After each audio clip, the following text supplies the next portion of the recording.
நீங்கள் உண்மையிலேயே நல்லவராக இருந்தீங்கன்னா இந்த 6 அறிகுறிகள் உங்கள்கிட்ட இருக்கான்னு பாருங்கள்.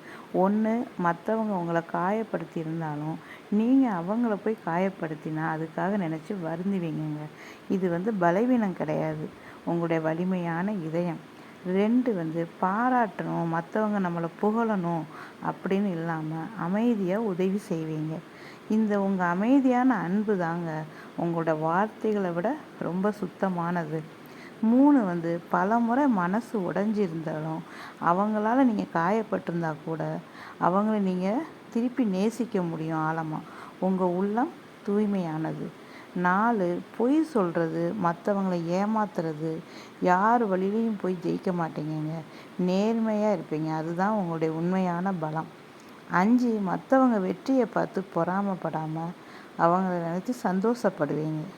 6, உங்கள் மேலே தப்பு இருந்தால் எந்த ஈகோவும் இல்லாமல் அவங்ககிட்ட போய் மன்னிப்பு கேட்பீங்கங்க.